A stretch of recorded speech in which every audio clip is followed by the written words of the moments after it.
শেখ হাসিনার মাফিয়াতন্ত্র টিকিয়ে রাখতে সাহায্য করা অনেক দালাল দালাল বর্তমান নতুন বাংলাদেশে মাঠে নামার এবং রাজনীতি করার পায়তারা করছেন।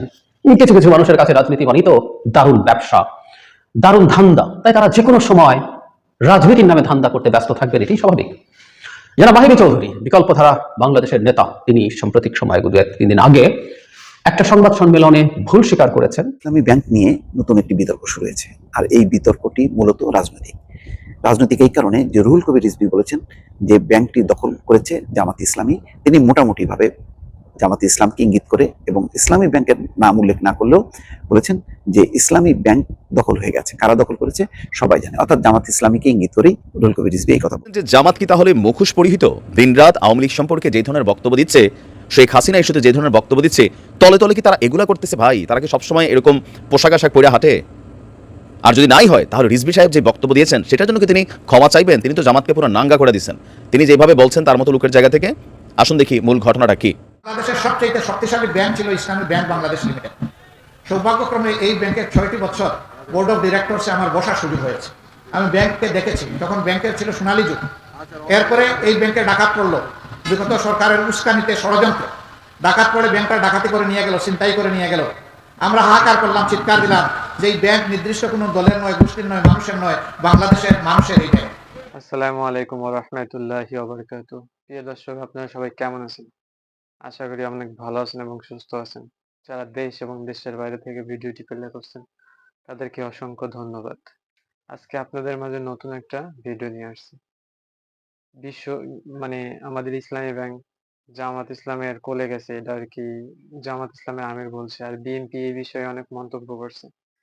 রুহুল কবির রিজভী কি মন্তব্য করছে, চলুন এই বিষয়ে আমরা দেখবো আর কি জানবো। আর এই বিষয়ে আপনার মূল্যবান মতামত অবশ্যই কমেন্ট বক্সে জানাবেন। বলছেন যে জামাত কি তাহলে মুখোশ পরিহিত? দিনরাত আওয়ামী লীগ সম্পর্কে যে ধরনের বক্তব্য দিচ্ছে, শেখ হাসিনা ইস্যুতে যে ধরনের বক্তব্য দিচ্ছে, তলে তলে কি তারা এগুলা করতেছে? ভাই, তারা কি সবসময় এরকম পোশাক আশাক পরে হাঁটে? আর যদি নাই হয় তাহলে রিজভী সাহেব যে বক্তব্য দিয়েছেন সেটার জন্য কি তিনি ক্ষমা চাইবেন? তিনি তো জামাতকে পুরো নাঙ্গা করে দিচ্ছেন তিনি যেভাবে বলছেন তার মতো লোকের জায়গা থেকে। আসুন দেখি মূল ঘটনাটা কি। বাজায় রিজভী সাহেব যে তথ্য দিয়েছেন, এই তথ্যে তোলপাড় হয়ে গেছে জামাত ইসলামের রাজনীতির ভবিষ্যৎ। যেখানে জুলাই বৈষম্য বিরোধী আন্দোলনের ছাত্রনেতারা বলছে যে ভাই, যে কোনো মূল্যে শেখ হাসিনার ফাঁসি চাই। অপরদিকে এই শেখ হাসিনাকে ক্ষমা করার জন্য সবচেয়ে বড় গুরুত্বপূর্ণ ভূমিকা রাখছে জামাত ইসলাম। শেখ হাসিনাকে ক্ষমা করে দিতে চায়, আর এই ক্ষমা করার জন্য পাশের দেশ ভারতের সাথে জামাতের গোপন আতাত বা সম্পর্ক চলছে। আজকে এক চাঞ্চল্যকর তথ্য দিয়েছেন জনাব রিজভী সাহেব। বলছেন যে কারা পায়ের রক কাটে জনগণ তাদের চেনে। আপনি বুঝতে পারছেন জামাত ইসলামের সাথে বিএনপির যে বর্তমান সম্পর্ককে আজকে একটা ব্লাস্ট পর্যায়ে নিয়ে আসছেন। আমি জানি না এর আগে তিনি এমন বক্তব্য দিয়েছেন কিনা। 5ই আগস্টের পর একটি রাজনৈতিক দলের আত্মসাৎ দেখছে জনগণ, এমনকি ব্যাংকগুলোকেও দখল করে ফেলছে একটি রাজনৈতিক দল। তিনি সরাসরি জামাতের কথাই বলছেন। কারা পায়ের রক কাটে তাদেরও চেনে জনগণ। শুধুমাত্র ভারতই অপপ্রচার করছে না, দেশের 2-1টি রাজনৈতিক দল ঘোলা পানিতে মাছ শিকার করতে চায়।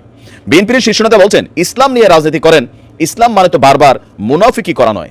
জনগণের প্রতি অঙ্গীকার থেকে বিএনপি কখনো পিছিয়ে আসেনি। 1971 থেকে 5ই আগস্ট পর্যন্ত গণতন্ত্রের প্রশ্নে বিএনপি মাথা নত করেনি।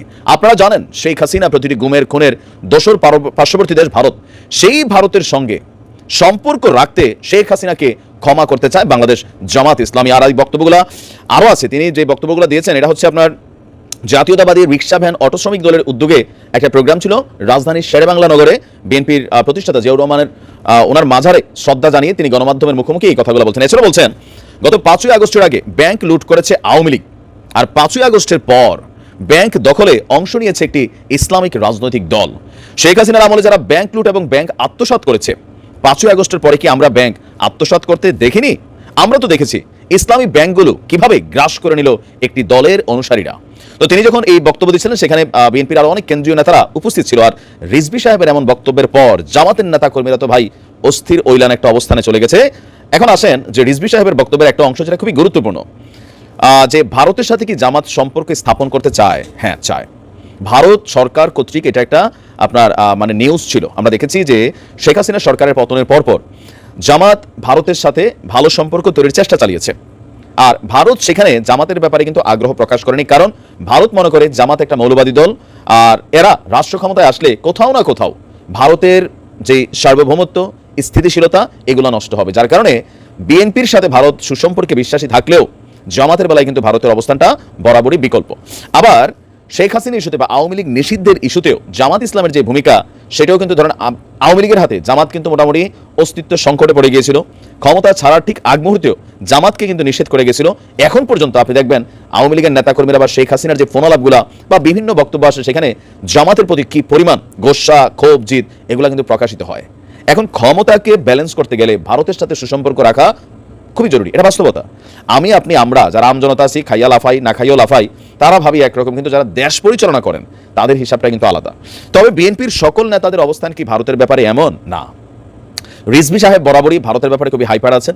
তিনি তার বউয়ের চাদর পরাই, তার গায়ের একবার চাদর পরাইছেন, বউয়ের শাড়িও পরাইছেন, ভারতীয় পণ্যের ব্যাপারে খুবই স্ট্রিক্ট মেন্টালিটিতে আছেন। তবে অন্যান্য যারা হাইকমান্ডের দায়িত্বে আছেন তারা কিন্তু আবার এতটা না। আমি আতাউর রহমান খান ঢালি, তিনি একজন উচ্চ পর্যায়ের নেতা বিএনপির, তিনি যেই পরিমাণ বক্তব্য ভারত নিয়ে দিচ্ছেন আমার কাছে মনে হচ্ছে আওয়ামী লীগ যেই পরিমাণ বন্দনা করতো ওনার বক্তব্যগুলো কাছাকাছি, শুধুমাত্র বলছেন সম্মান রেখে প্রতিবেশী হিসাবে এই, বাট বাকি জিনিসগুলোতে তিনি যে বক্তব্যটা তুলে ধরছেন, যে কি বলা হয় যে জিল্লুর রহমানের উপস্থাপনের যে তৃতীয় মাত্রা হয় সেখানে আমরা দেখেছি কি পরিমাণ হাইপ্যাথেটিক মানে বন্দনা ভারতের এই নেতা করেছেন। তো রিজভী সাহেবের এই বক্তব্য জামাতকে কোথায় নিয়ে যাচ্ছে, যে তার মানে জামাত রক্ষাটার দল, পাশাপাশি শেখ হাসিনার ইস্যুতেও মানে ক্ষমতায় যাওয়ার জন্য তারা শেখ হাসিনাকে ক্ষমা করতে চায়, যেখানে জামাতের এতগুলো নেতাকে আওয়ামী লীগ ফাঁসিতে ঝুলাই দিছে। তো এই বিষয়গুলোকেই আস্তে আস্তে আমরা দেখছি যে বিএনপি এবং জামাতের মধ্যে যে মিলটা ছিল এটা হয় একটা শত্রুকে তাড়ানোর জন্য বাকি যতগুলা শত্রু থাকে তারা কিন্তু একটা সময় একত্রিত হয়ে যায়। শত্রু ইকুয়াল টু মিত্র ইথিক্সটাতে তারা চলে আসে। আর যখন সেই শত্রুটা না থাকে, সবার যখন টার্গেট থাকে ক্ষমতা, তখন কোথাও না কোথাও সবাই চায় যে কিভাবে মানে রাজি খুশি করে ক্ষমতায় যাওয়া যায়। এখন নিশ্চয়ই জামাত ইসলাম রিজভী সাহেবের এই বক্তব্যকে কাউন্টার করবে, হয়তো আমরা খুব শীঘ্রই দেখতে পাবো। ভালো থাকুন, আসসালামু আলাইকুম। শেখ হাসিনার মাফিয়া তন্ত্র টিকিয়ে রাখতে সাহায্য করা অনেক দালাল বর্তমান নতুন বাংলাদেশে মাঠে নামার এবং রাজনীতি করার পায়তারা করছেন। কিছু কিছু মানুষের কাছে রাজনীতি মানেই তো দারুণ ব্যবসা, দারুণ ধান্দা, তাই তারা যে কোনো সময় রাজনীতির নামে ধান্দা করতে ব্যস্ত থাকবেন, এটি স্বাভাবিক। যারা মাহিবী চৌধুরী বিকল্পধারা বাংলাদেশের নেতা, তিনি সাম্প্রতিক সময় 2-3 দিন আগে একটা সংবাদ সম্মেলনে ভুল স্বীকার করেছেন অ্যাপারেন্টলি, এবং বোঝাই যায় তিনি আবার মাঠে নামার চেষ্টা করছেন। মাঠে নামতেই পারেন, নামুক, কিন্তু আমাদের একটু এদের অতীতটা জেনে রাখা দরকার, যে নতুন বাংলাদেশে শেখ হাসিনার এসব দালালদেরকে আমরা কিভাবে দেখব। অত্যন্ত শ্রদ্ধেয় একজন মানুষের সন্তান জনাব বদরুদ্দোজা চৌধুরী, মানে এইটা পাবলিকলি এই ধারণা আছে যে তার এই সন্তানের কারণেই শেষ পর্যন্ত তিনি পথভ্রষ্ট হয়েছিলেন। আমরা আসবো, তার আগে জনাব মাহিবী চৌধুরী কি বলেছেন আমি একটু পড়ি। দলীয় আদর্শের সঙ্গে সমঝোতা করে 2018 সালে আওয়ামী লীগের নেতৃত্বে মহাজোটের সঙ্গে নির্বাচনে অংশ নেওয়ার সিদ্ধান্ত ভুল ছিল বলে মন্তব্য করেছেন বিকল্পধারা বাংলাদেশের মুখপাত্র প্রেসিডিয়াম সদস্য মাহিবী চৌধুরী। তিনি বলেন, এই ভুল সিদ্ধান্ত গ্রহণের দায় দলের মুখপাত্র হিসাবে স্বীকার করে নিচ্ছি। অফিসে এগুলো বলছিলেন তিনি বলেন, এই রাজনৈতিক পদক্ষেপের কারণে আমার এবং বিকল্পধারা ভাবমূর্তির উপর নেতিবাচক প্রভাব পড়েছে। দলীয় নেতৃবৃন্দ ও বিকল্পধারার নেতৃত্বাধীন যুক্তফ্রন্টের অন্যান্য শরিক দলের রাজনৈতিক নেতৃত্ব তৎকালীন বাস্তবতার বিচারে মহাজোটের শরিক হয়ে নির্বাচনে অংশগ্রহণ করার সিদ্ধান্ত হয়। বাস্তবতার বিচার আবার বলছেন, পরিবর্তন প্রত্যাশী অনেক তরুণ এবং সংস্কারপন্থী নাগরিকরা দলের আমার এই পদক্ষেপকে সুবিধাবাদী পদক্ষেপ হিসেবে বিবেচনা করেছে, ফলে আমার নেতৃত্বের প্রতি আস্থা ও দলের জনপ্রিয়তা হ্রাস পেয়েছে। আত্মসমালোচনার মাধ্যমে ভুল থেকে বেরিয়ে এসে বিকল্পধারার আদর্শকে সমুন্নত করতে না পারলে বর্তমান প্রজন্মের কাছে বিকল্পধারার প্রাসঙ্গিকতা হারাবে। তিনি বলেন 24 নির্বাচনে অংশগ্রহণকারী একমাত্র দল যারা আওয়ামী লীগের সঙ্গে আলোচনা কিংবা সমঝোতার চেষ্টা করেনি, যদিও সেই সময় বিভিন্ন গণমাধ্যমে খবর বেরিয়েছে বিকল্পধারা আওয়ামী লীগের সঙ্গে আসল সমঝোতার চেষ্টা করে সফল হয়নি, এটা ব্র্যাকেটে লেখা আছে। যে কারণে 2018 সালে একতরফা প্রহসনমূলক নির্বাচনের অসম্মানজনক বিজয়ের চাইতে 2024 সালের পরাজয় আমাদের কাছে অধিকতর সম্মানজনক ছিল। আমি আর অন্যগুলো দেখতে চাই না। 24 সালে নির্বাচনে অংশগ্রহণ করেছেন এবং আসলে সমঝোতা করে পারেনি। শেখ হাসিনার কাছে বিকল্পধারা মাহিবী চৌধুরীদের কানাকড়িও মূল্য ছিল না। 18 সালে কেন মূল্য ছিল সেটাই আসি, কেন তখন তারা কত টাকায় বেচা হয়েছেন আসলে এগুলো অঙ্কটা আমরা জানবো না, বেচা হয়েছিলেন।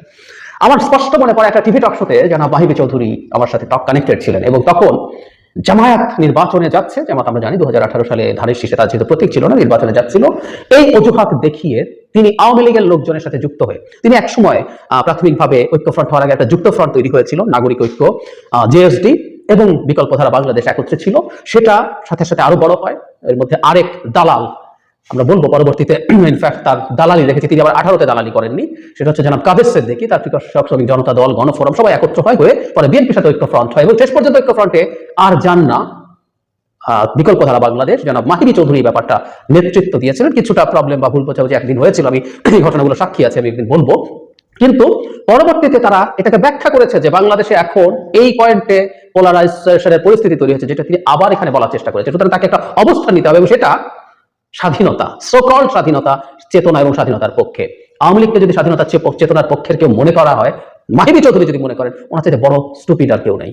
মাহিবী চৌধুরী স্টুপিড না, অত্যন্ত বুদ্ধিমান স্মার্ট একজন মানুষ। বাবা, যে বাবার সন্তান, পলিটিক্যাল লেগাসি আছে, মানে মর্মান্তিক লাগে।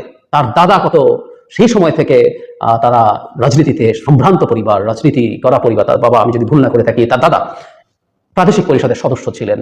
তার বাবা মানে কি ছিলেন না তিনি রাজনীতিবিদ, স্বচ্ছ রাজনীতিবিদ, অকল্পনীয় বড় চিকিৎসক, চমৎকার মানুষ। আমি ওনার অনেক স্নেহ পেয়েছি, আমি এই মানুষটাকে ভোলা যাবে না। যখন গত 18 সালের নির্বাচনের সিদ্ধান্তটা হচ্ছিল, তখন আসলে উনি আর ওনার বয়সে ওই জায়গায় ছিলেন না। সিদ্ধান্ত মূলত নিয়েছিলেন জনাব বি চৌধুরীর, আমরা যাকে বদ্রজাতির বি চৌধুরী বলেছি, তার সন্তান এবং মেজর মান্নান, এই দুজন এমপিও হয়েছিলেন। এবং তারা এই স্বাধীনতার চেতনার জন্য গেছেন, আওয়ামী লীগ স্বাধীনতার চেতনার পক্ষের দল না, এগুলো বোঝার জন্য যতটুকু বুদ্ধি দরকার তার চেয়ে অনেক অনেক বেশি বুদ্ধি জনাব মাহিবী চৌধুরীর আছে, তার চেয়ে অনেক বেশি স্মার্ট তিনি। সো উনি আসলে কোনো না কোনো ধান্দায় গেছেন, একদম সোজা সাপটা। সেগুলো ভুল না, এগুলো অপরাধ 2018 সালে। এবং এরপর যখন রাতের ভোট হলো, ন্যূনতম লজ্জা, ন্যূনতম নীতিবোধ থাকলে ওই পার্লামেন্টে যেতেন না, ওতে বেরিয়ে আসতেন। রাতের ভোট যখন হয়েছে, আমি যোগ করতে চাই, বাংলাদেশ জাসদ শরীফ নুরুল আম্বিয়ার নেতৃত্বে দল আওয়ামী লীগের সাথে জোটেছিল, তার অফিসিয়াল রেজলিউশন নিয়ে এটা যে রাতের ভোট হয়েছে তারা সেটা বলেছেন। তাদের পাপ ছিল আওয়ামী লীগের সাথে থাকা, কিন্তু আমি মনে করি সেটা অনেকটাই স্খলন হয়েছে তাদের মানে ওই স্টেটমেন্টের কারণে, যারা দলীয়ভাবে সিদ্ধান্ত নিয়েছেন। না, মাহিবী চৌধুরীরা তা করেন নাই, তারা তখন সেটার বেনিফিট নিয়েছেন। এরপর 24-এ ফুটে পয়সার দাম মাহিবী চৌধুরী ছিল না আসলে। কারণ হলো 18 সালে হি ওয়াজ ভ্যালুয়েবল, কারণ এই ঐক্য ফ্রন্ট থেকে কাউকে সরিয়ে নিতে পারার গুরুত্ব ছিল দুটো এমপির বিনিময়ে, এবং পরবর্তীতে আরো কিছু ধান্দার বিনিময়ে সেটা ছাড় দেওয়া হয়েছিল তাকে। এরপর 24-এ মাহিবী চৌধুরীর কোনো গুরুত্ব নাই, কারণ ওই নির্বাচনে হেরে যাচ্ছিল। কিন্তু উনি বলছেন 24-এ অংশগ্রহণ করে পরাজিত হওয়া মহান, 18-তে জেতার চাইতে 24-এ যাওয়াটা itself betrayal to the nation. 24-এ যারা নির্বাচনে গেছে তারা জাতির সাথে প্রতারণা করেছে, এবং বিএনপির 24 সালের নির্বাচনে না যাওয়া তখন একটা খুব টাফ টাইম ছিল। অনেকেই বলছিলেন, ইভেন শেখ হাসিনার সাথে বিরোধী যে পক্ষ ছিলেন তাদের কেউ বলছেন বিএনপির ইলেকশনে যাওয়া উচিত, ইলেকশনে গিয়ে জিতবে না কিন্তু প্রচুর ক্রাইসিস হোক, সো দ্যাট এটা দিয়ে কাজ করা যেতে পারে। কিন্তু আমি অন্তত খুব স্ট্রংলি এবং আরো কেউ দাঁড়িয়েছিলাম যে এটা করে রেদার সরকার চুরি করলেও যে বিএনপির পার্টিসিপেশন ইটসেলফ লেজিটিমেসি দেবে। বিএনপি যায় নাই, এবং আমি মনে করি এবার সরকার পতনের সাথে বিএনপি না যাওয়ার একটা খুব বড় গুরুত্ব আছে। সেখানে উনি পার্টিসিপেট করেছেন। আওয়ামী লীগের নির্বাচন খেলা আমি আর টামির নির্বাচনে গিয়েছেন, আসলে পাত্তা পান নাই। এখনও পাত্তা দেওয়ার কিছু নাই, ওনার মূল্যনে রাজনীতি এরকম। শেখ হাসিনা এসব ব্যাপারে খুবই নির্মম। তার স্বার্থ যখন আছে তিনি হাতে পায়ে ধরবেন, যখন স্বার্থ নেই তখন সেকেন্ডও লাগবে না। যাই হোক, মাহিবী চৌধুরীর মতো মানুষরা, তাদের ব্যাপারে আমরা কি করবো, আমাদের এই আলোচনা সমাজে আছে। যারা মাফিয়া আওয়ামী লীগকে কোলাবোরেট করেছে, তারা রাজনৈতিক দল কি দল না এই আলাপ আছে, যদিও আমি আপনাদের খারাপ লাগতে পারে, আমি বলেছি যে হ্যাঁ তারা থাকুন, রাজনীতি করুন, কিন্তু আমরা মাঠে তাদের এই জিনিসগুলোকে ক্ষমা করবো না। ওনারা মাফ চাইতে পারেন, দুঃখ প্রকাশ করতে পারেন, ভুল স্বীকার করতে পারেন, কিন্তু এগুলোর মাফ নাই। বাংলাদেশকে ধ্বংস করা হয়েছে, শেখ হাসিনা ধ্বংস করেছেন। বিশেষ করে 18 সালের রাতের সিলেট নির্বাচনের পর থেকে বাংলাদেশ একটা out and out mafia regime হয়ে গেছে, দেশটাকে শেষ করে ফেলা হয়েছে, এবং সেটার সাথে মাহিবী চৌধুরীরা কোলাবোরেট করেছেন। বাংলাদেশে কোন ক্রিমিনাল অফেন্স হিসেবে এগুলোর বিচার না হলেও নৈতিক বিচার হতে হবে, এবং বিকল্প ধারার মতো দলের কবর হয়ে যাওয়া উচিত। বাংলাদেশে আর কোনোদিন যদি শেখ হাসিনা এবং আওয়ামী লীগ ফিরে না আসে, এইসব মানুষজন এবং এইসব দল আমাদের সামনে রাজনীতির নামে আবার কোনো ধান্দার জন্য যেন কোনোভাবে হাজির হতে না পারে, আমাদের এটা খেয়াল রাখা দরকার।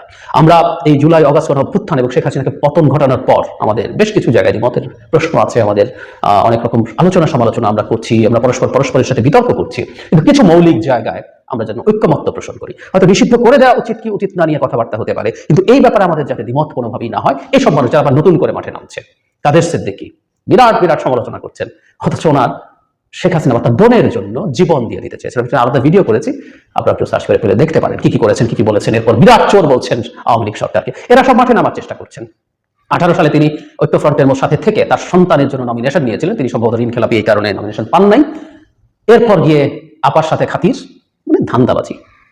এই মানুষগুলোকে আমরা আসলে দেখে রাখবো, চিনে রাখবো। নতুন বাংলাদেশে বেসিক যে রাজনৈতিক বন্দোবস্ত, বেসিক এটা অনেক রাজনৈতিক বন্দোবস্ত বলে শোনা যায়, বিশেষ করে ছাত্ররা অনেক কিছু করতে চাইছে, আমি এত কিছু না, লিস্ট কতগুলো যে বন্দোবস্ত আমরা মানবো, তার মধ্যে এইসব লোকজনকে যেন আমরা অ্যাভয়েড করি। এসব সোকল পার্টি, এগুলোকে সোকল পার্টি বলছি, এটা সাইজের জন্য না, যারা জাস্ট একটা পার্টি নামে দোকান খোলে এবং হালুয়া রুটির জন্য বিভিন্ন জায়গায় যেতে থাকে, সেগুলোকে আমি বলছি সোকল্ড পার্টি। এগুলো পার্টি না, পলিটিক্যাল পার্টি না। আওয়ামী লীগের সাথে কোলাবোরেট করা, আওয়ামী লীগ নিজে এবং কোলাবোরেট করা কোনোটাই পলিটিক্যাল পার্টি আসলে না, কোনো ব্যক্তি পার্টি যেই হোক না কেন। আমরা যেন সতর্ক থাকি, এসব নাকি কান্না, এসব মায়া কান্না যেন না ভুলি। Is a very impressive person maybe Chowdhury, আবার আসবেন আমি জানি, এসব বলবেন, নাকি কান্না কাঁদবেন, আমরা যেন তাদেরকে ক্রমাগত প্রত্যাখ্যান করতে থাকি। দেশের সবচেয়ে শক্তিশালী ব্যাংক ছিল ইসলামী ব্যাংক বাংলাদেশ লিমিটেড। সৌভাগ্যক্রমে এই ব্যাংকের 6টি বছর বোর্ড অফ ডিরেক্টরসে আমার বসার সুযোগ হয়েছে। আমি ব্যাংককে দেখেছি, তখন ব্যাংকের ছিল সোনালী যুগ। এরপরে এই ব্যাংকে ডাকাত পড়লো, বিগত সরকারের উস্কানিতে ষড়যন্ত্র। ডাকাত পড়ে ব্যাংকটা ডাকাতি করে নিয়ে গেল, ছিনতাই করে নিয়ে গেল। আমরা হাহাকার করলাম, চিৎকার দিলাম যে এই ব্যাংক নির্দিষ্ট কোনো দলের নয়, গোষ্ঠীর নয়, মানুষের নয়, বাংলাদেশের মানুষের এই ব্যাংক, জনগণের এই ব্যাংক।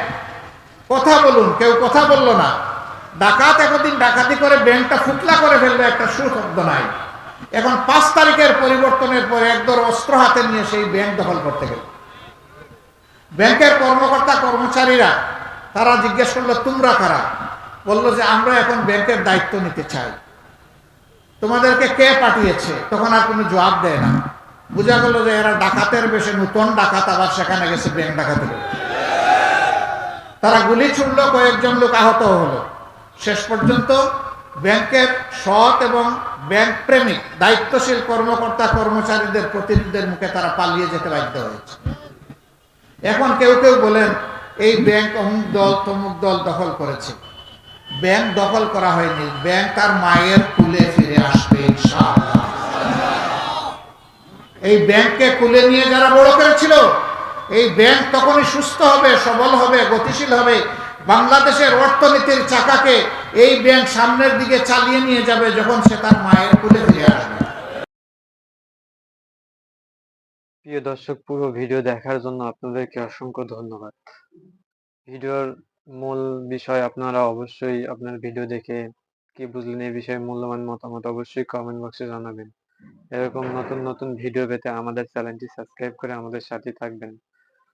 আর বিএনপি কি বলছে না বলছে, এটা আর কি, বিএনপি অনেক কথাই বলতেছে এখন, মানে জামাত ইসলামের টার্গেট করে। এখন তো বিএনপির পাশে আর বড় দল নাই, এখন মেন বড় দল হচ্ছে জামাত ইসলামী।